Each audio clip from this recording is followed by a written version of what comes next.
आता आम्हाला ना अनुपमच्या एका डच फ्रेंड्सना जेवायला बोलवायचं होतं, तर म्हटलं दिवाळीच्या टाइमला, आपल्या फेस्टिवलच्या टाइमला त्यांना जेवायला बोलवूया.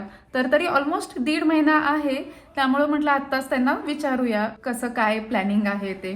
तर त्यांना तसा अनुपमनी मेसेज केला, तर त्यांचा काय रिप्लाय आला ते ऐकून तुम्हाला वाटेल हे खूप जास्तच आहे.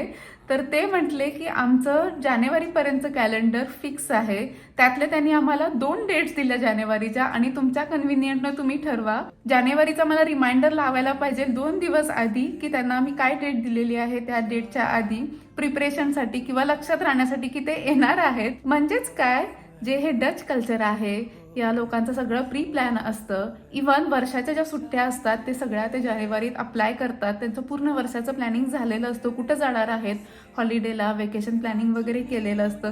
इव्हन जरी मित्राला जरी भेटायचं असेल तर ते अपॉइंटमेंट घेतात. आपली लग्न होतात अहो एका दिवसात.